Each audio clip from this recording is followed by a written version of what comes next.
politics. So going straight to this war that has been on top of mind, that's affected the global economy, that has seen 4,000 people lose their lives and many thousand, of course, be injured. So now Iran's foreign affairs minister, Araqchi, has announced on X that the Strait of Hormuz is completely open for all commercial vessels for this 10-day period of ceasefire in Lebanon. So if you recall yesterday, the ceasefire was, made between Israel and Lebanon.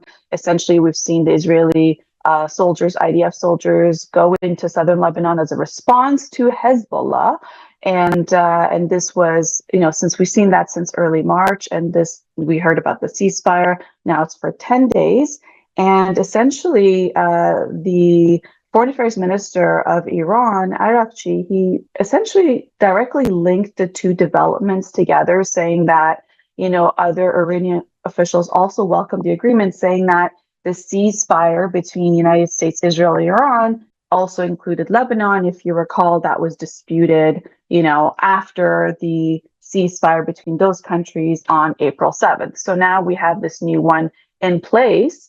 And essentially, we have Iran's ambassador to Pakistan, Reza Amiri Ghodam.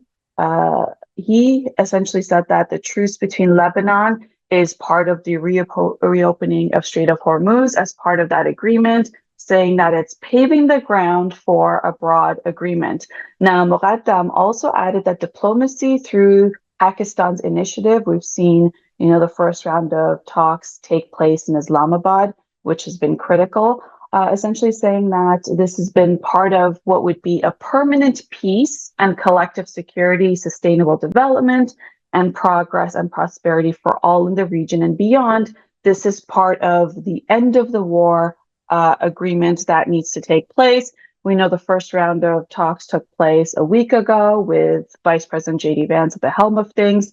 They did not come to an agreement, so we're waiting to see what the next one will be. Now, as you can see, we have Truth Social posts up here for you that I could read, essentially from President Trump, saying that the Strait of Hormuz is completely open and ready. If you want to go full screen, the Strait of Hormuz is completely open for business and full passage, but the naval blockade will remain in full force and effect as it pertains to Iran only until such time as our transactions with Iran is 100% complete.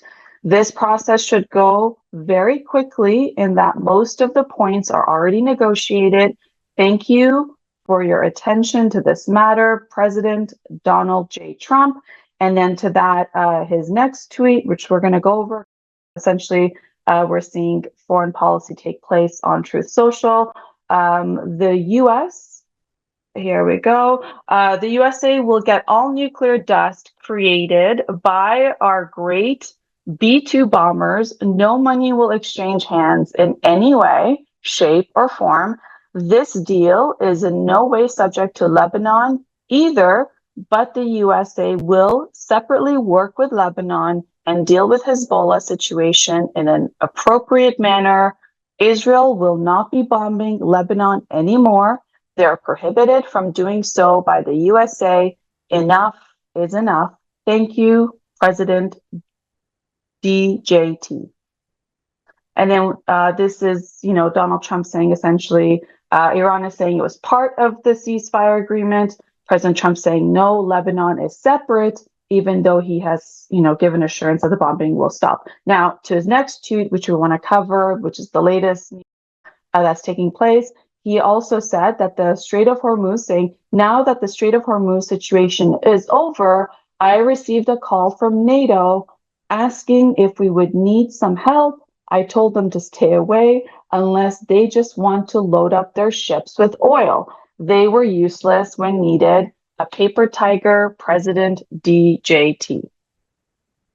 And we know that President Trump had asked NATO for help, if you recall early on in this war that started on February 28th, essentially NATO saying, hey, we did not cause this, we're not a part of this, and taking a stand back. But we know in the last few days, we've had UK Prime Minister UK Prime Minister, as well as the France President essentially talking about how they could create more diplomacy in the region, less escalation and more diplomacy when it comes to Strait of Hormuz. They've been heavily affected by what's been a closure of the Strait of Hormuz, affecting global supply chain.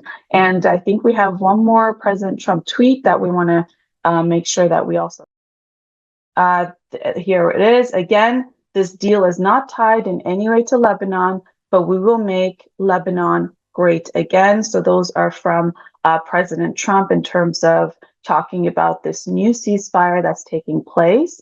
Now, Iran has repeatedly, stated that the progress in these talks with the United States is contingent on regional de-escalation, which also included the ceasefire in Lebanon. But, we have President Trump saying that they're two separate things. President Trump says that the naval blockade on Iran will still stay in place. So what took place? We had the first round of talks between the United States and Iranian delegates not coming to terms in terms of Iran's enrichment of uranium. The United States saying, hard line on no enrichment of uranium for 20 years. Iran coming back and saying, no, we can agree to 3 to 5 years. And then there's a question about already the enriched uranium that Iran has and what to do with that. Now, since there was no agreement made, President Trump essentially sent U.S. naval ships to the Iranian port at the Strait of Hormuz, essentially to create a pressure for Iran to come to the table. So now, even though the Strait of Hormuz is open, which was part of that ceasefire agreement on April 7th, President Trump says that the naval blockade on Iran is going to stay in place until there is a peace deal signed, pressure from the White House, adding that Israel will no longer be bombing Lebanon as a contingency to getting Iran back at the table. So this is the latest what's going on. And to that, we've heard that the Israeli Prime Minister is saying that they will continue what they started in Lebanon, that it's not over yet when it comes to Hezbollah. So there is a conflict there, even though we know that there's a ceasefire right now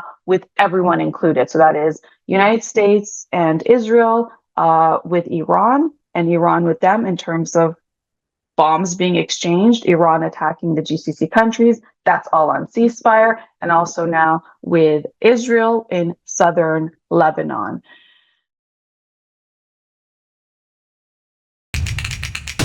Ymedia Group, the fastest growing media group in North America.